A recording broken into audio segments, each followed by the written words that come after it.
Lo dijo en la primera hora. 6:37 a.m, amigos, gracias por continuar en nuestra sintonía aquí en la primera hora. En efecto, iniciamos ya nuestro espacio de entrevistas y continuamos hablando acerca de la sentencia emitida días atrás por la Corte Constitucional que, como bien sabemos, declaró la inconstitucionalidad de los numerales 2 y 4 del artículo 106 del Código de la Niñez y Adolescencia, que establecen la preferencia materna para la tenencia de niñas, niños y adolescentes en el Ecuador. Sobre este tema se pronunció la Corte en su fallo.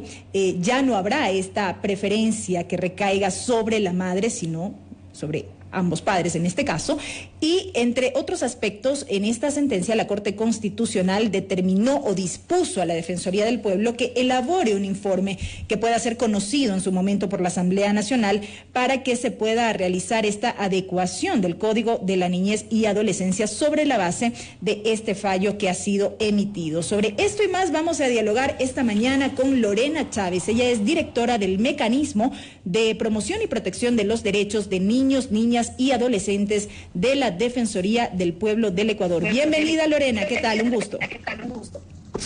Buenos días con todas, con todos.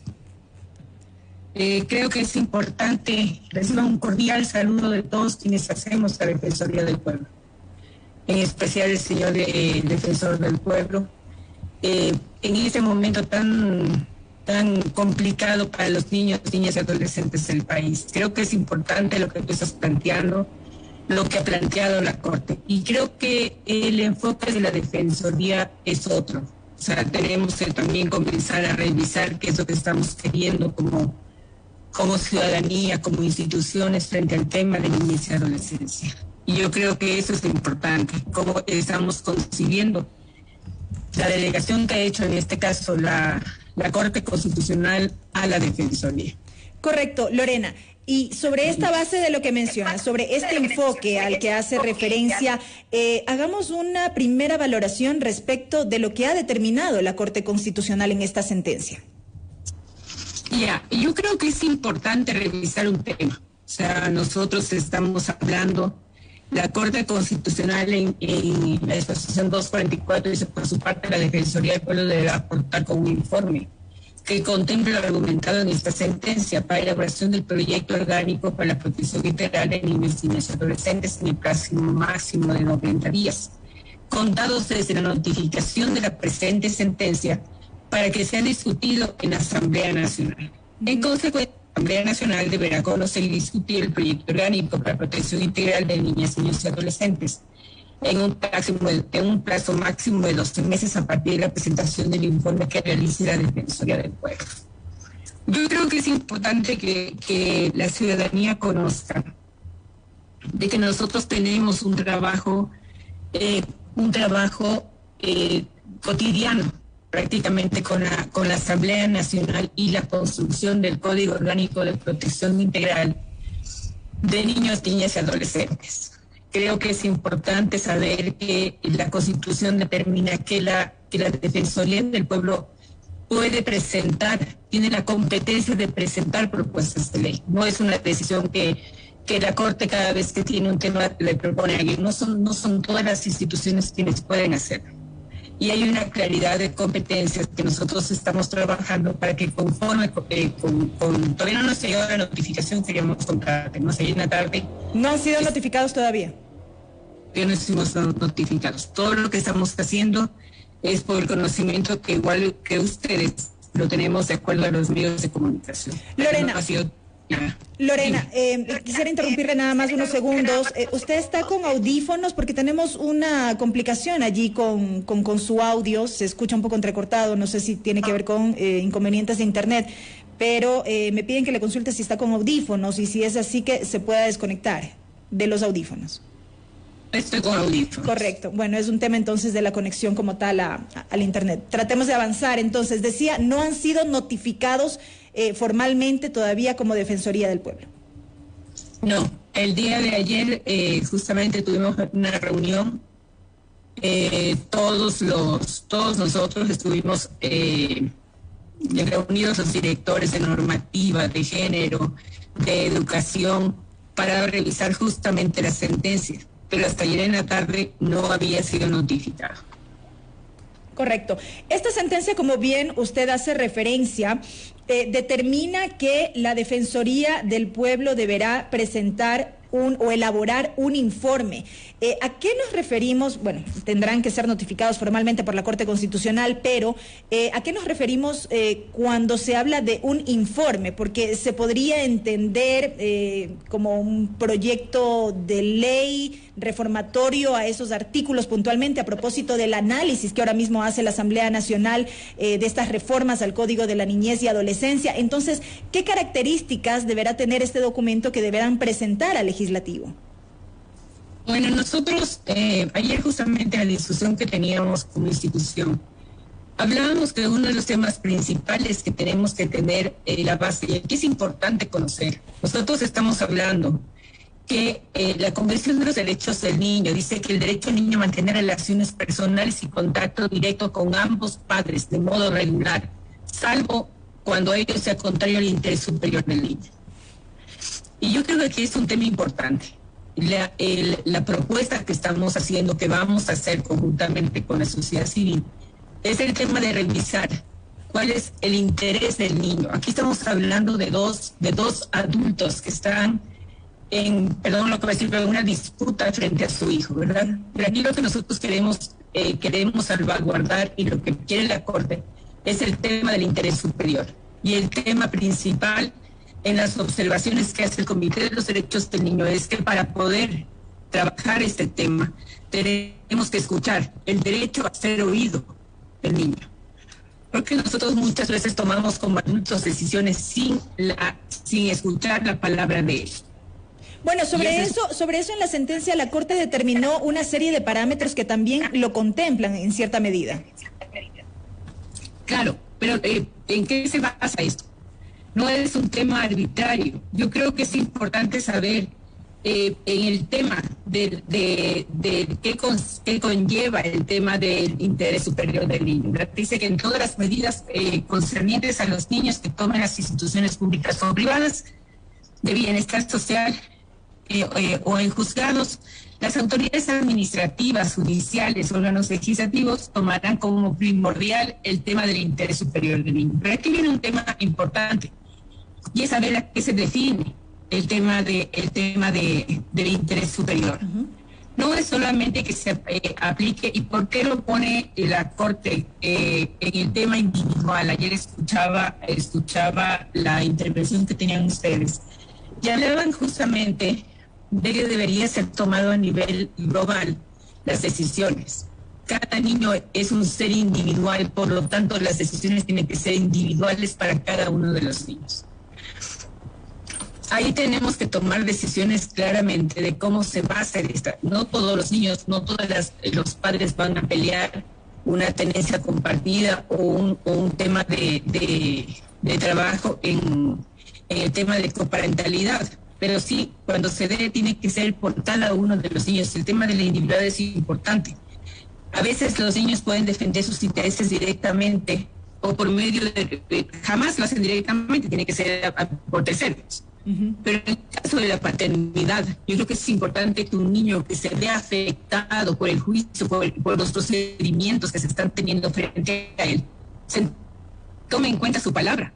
O sea, a veces nosotros entendemos que el concepto del interior, en el interés superior, es un término complejo. Y su contenido es el determinarse caso por caso.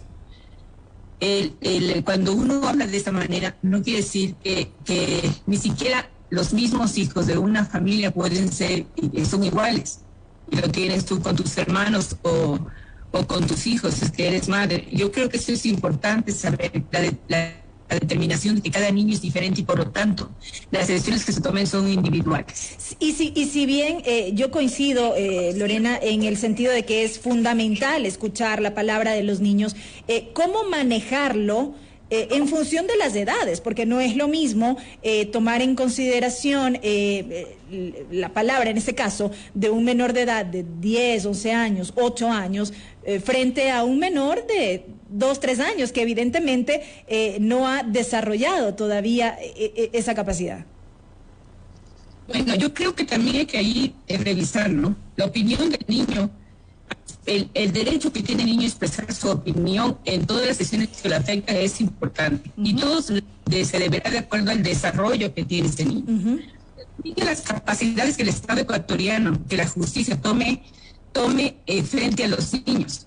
Sabemos que si los niños están asistiendo, voy a poner el ejemplo de un centro de desarrollo infantil, las competencias de los niños para poder expresarse a través del juego, de los temas lúdicos, de la pintura, del juego, puede ser importante para saber cómo se siente ese niño en ese espacio. A nivel internacional, nosotros se han desarrollado capacidades para poder entrevistar a los niños cuando han sido abusados sexualmente de 2, 3 años a través del juego, y los niños lo pueden indicar. Igual en el tema de la tutela del niño, ¿verdad? De cómo los niños están en este momento compartiendo con sus padres, pueden hablar y decirlo. Siempre nosotros, ni siquiera a los niños de 8 años se les escucha. Y nosotros sabemos que un niño de 8 años es un niño que puede dar la opinión perfectamente de cómo se siente. Yo no estoy hablando de que nosotros entrevistemos a los niños en la forma que entrevistamos a un adulto, pero es cómo se siente un niño frente a esta relación con su papá o su mamá. Y hay que tomar en cuenta esa palabra. Correcto. Lorena, yo hacía referencia a estos parámetros determinados por la Corte Constitucional en su fallo, y al respecto yo consultaba el día de ayer durante el panel que mantuvimos en este mismo espacio sobre si no existiría cierta subjetividad en estos parámetros determinados. El hecho, por ejemplo, de que la Corte haga referencia a que se considerará la presencia de un cuidador sensible y emocionalmente disponible. Más adelante dice que se observará la aptitud e idoneidad de los padres para satisfacer el bienestar del menor de edad, en este caso. ¿No resultaría hasta cierto punto subjetivo? ¿Quién lo determina? Yo creo que ahí el tema de la subjetividad, recuerda tú que cada uno de los estados de niñez y adolescencia y de familia deben tener un equipo técnico. Ahí vamos a tener un problema serio, porque nos va a salir, por supuesto, el tema de incrementar servidores públicos al tener equipos multidisciplinarios. Yo creo que deberíamos revisar formas de trabajo que tienen otros países, justamente, por ejemplo, con la academia, donde son equipos especializados de trabajadores sociales, psicólogos, médicos, de las universidades, quienes se capacitan y tienen equipos especializados a los cuales se requiere para la evaluación de esto. Yo creo que un juez, una persona, es difícil que pueda determinar cuál es la mejor opción para un niño, niña, adolescente, si no escucha la palabra y si tampoco mide la relación que tiene y cómo es el contexto donde se desarrolla el niño, donde se desarrolla el niño. Dónde está viviendo, cómo vive, en qué condiciones. Y aquí hay que tenemos que comenzar a ver que el tema de la preservación del entorno familiar y el mantenimiento de relaciones de los niños es un tema importante. La familia es la unidad fundamental para el desarrollo del niño. El tema del rompimiento entre dos adultos no quiere decir el rompimiento de un niño en la relación con su madre o con su padre. Y a veces nosotros no tomamos en cuenta justamente por eso. El tema es que para prever qué hacemos nosotros como instituciones, como Estado ecuatoriano frente al tema el tema que están viviendo los niños, niñas y adolescentes. Yo creo que es importante que podamos ver el daño inminente que pueden tener los niños frente a esta separación, a esa ruptura que tiene con uno de sus padres. Por lo tanto, sí creo que es importante revisar. Y lo que tú dices puede ser subjetivo si no está revisado y no está mediado por una evaluación completa de un equipo técnico capacitado para eso. Correcto. Ahora bien, en torno al informe que deben entregar a la Asamblea como Defensoría del Pueblo, la Corte dispuso que Este se ha elaborado contando con esta participación activa de organizaciones sociales, dice, y de manera coordinada con los distintos organismos estatales. Insisto, si bien aún no han sido notificados formalmente, ¿cómo miran ustedes que se desarrollará este proceso participativo para la construcción de este informe? Nosotros hemos tenido propuestas como Defensoría del Pueblo del Ecuador, propuestas participativas en la construcción de leyes. Un ejemplo de eso es la ley de la interrupción del embarazo adolescente por temas de violación. Yo creo que esto es importante saber. Hemos tenido participación de cientos de organizaciones y de personas frente al tema en el debate y la presentación de una propuesta debatida para eso. Yo creo que es importante tener justamente una propuesta consensuada para que pueda ser llevada a la Asamblea y en la Asamblea trabajada también.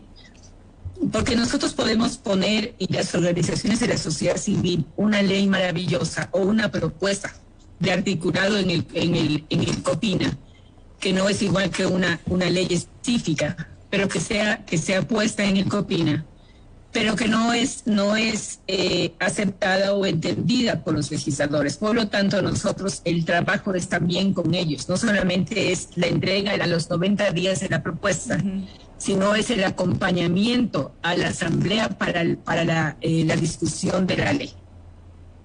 Y de otro lado, a esto sumamos otra tarea encomendada también por la Corte a ustedes, en conjunto con el Consejo de la Judicatura, que tiene que ver con esta elaboración de un plan de capacitación para funcionarios judiciales que resuelven casos de niñez y adolescencia. Sobre este tema se ha dicho mucho, porque se alega una falta justamente de capacitación en estos temas en cuanto a nuestros operadores de justicia. Creo que es importante no crear más consultorías, no crear más evaluaciones, no crear más, desarrollar más propuestas, existiendo tantas propuestas dentro del mismo Consejo de la Judicatura, dentro de la Escuela Judicial, en los temas de violencia de género, en el tema de protocolos. Yo creo que es importante sentarnos y revisar lo existente, y cuál de esas formas y esos documentos que ya están trabajados y avalizados se pongan en práctica realmente y trabajar conjuntamente para que esa formación y esa evaluación, porque yo creo que uno de los temas principales que tenemos es que desarrollamos propuestas maravillosas de capacitación, de formación, pero que no son evaluadas y que no son acompañadas. Yo creo que el acompañamiento a los servidores públicos, a los jueces en este caso, a los equipos técnicos, debe ser con no solamente la formación, sino el acompañamiento en el desarrollo de sus capacidades y en la implementación de la ley. Porque a veces nos quedamos en eso, en la capacitación y en no saber qué pasó con esta capacitación. Pero al momento, Lorena, y le consulto desde su punto de vista, sí, desde su óptica, ¿cómo mira lo que nos dice la realidad respecto de cómo se maneja el sistema de justicia, nuestros operadores de justicia en temas de niñez y adolescencia? ¿Qué nos dice la realidad actualmente? Recuerdo que hay una observación en el informe del Comité de los Derechos del Niño, de que debe haber una justicia especializada en el tema de niñez. Por este tema de unificar, así como los consejos nacionales de igualdad intergeneracional, donde no hay una especificidad de niñez y adolescencia. También se pidió la especificidad de niñez y adolescencia en los juzgados, en el tema de la justicia especializada. Entonces, yo creo que el tema de la formación, y lo que te decía, yo puedo tener todos los cursos y la especialidad, pero si no hay un acompañamiento, por ejemplo, voy a poner en el tema comunicacional. Doy todos los temas de desarrollo comunicacional y de las leyes comunicacionales a los jueces. Pero el momento de aplicar, no sabemos cómo lo está haciendo. Es en ese acompañamiento cotidiano a los jueces, que no es una vigilancia, sino un acompañamiento para que estas decisiones estén aplicadas con toda la formación. Creo que eso daría resultado. Correcto, Lorena. Una última inquietud nada más, un poco para conocer cómo ha sido este trabajo quizá conjunto entre la Defensoría y la Asamblea Nacional, como decía yo hace minutos a propósito del trámite de las reformas al COPINA. Bueno, Recuerda tú que nosotros trabajamos como Defensoría del Pueblo desde la Comisión AMPETRA para toda la evaluación de los casos de violencia sexual en el ámbito educativo, que después, por todo lo que encontramos, por todo este trabajo que hacíamos cotidianamente, casi semanalmente en la comisión, se determinó que se necesitaba una reforma al CONA, que es el Código Orgánico de Niñez y Adolescencia. En el trabajo de casi 2 años de esta reforma, nos dimos cuenta que se dio cuenta la Asamblea que no era una reforma al CONA, sino que necesitamos un nuevo Código de Protección Integral a Niñez y Adolescencia. Por lo tanto, desarrollamos, y lo que hemos venido trabajando conjuntamente es con la sociedad civil también, comenzamos a hacer propuestas de articulados para el COPINA. Y la última reunión que hemos tenido justamente es por el tema del sistema, que creo que es quien articula. Ese es el libro tercero, es quien va a articular toda la propuesta realmente del código. Y creo que la presencia de la Defensoría del Pueblo como esa institución ética, o sea, de transparencia, ha sido el acompañar en ese proceso. Ha sido en diferentes temas, en el tema de trabajo infantil y adolescentes infractores, en el tema de los principios rectores de este código, en el libro 2, que es todas las relaciones con la familia, justamente el tema de adopciones, el tema del trabajo frente a las políticas públicas y a la ausencia de políticas públicas de protección a niños, niñas y adolescentes que estamos trabajando. Correcto, Lorena. Bueno, quedamos atentos entonces a cómo avance el análisis de este tema, ya su aplicación y en la práctica a propósito de estas reformas que tienen que darse en la Asamblea Nacional para hacer efectivo lo que ha determinado la Corte Constitucional. Gracias a Lorena Chávez por haber estado con nosotros.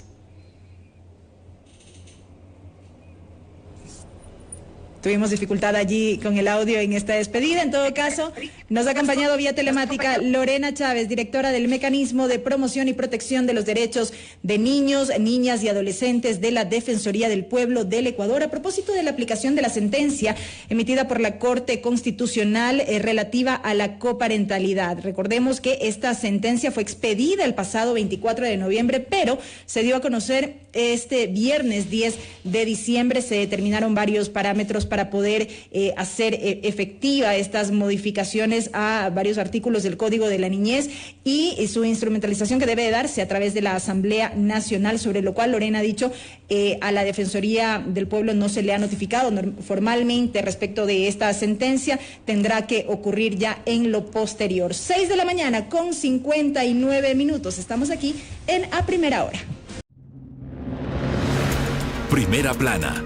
Todas las noticias, todas las voces.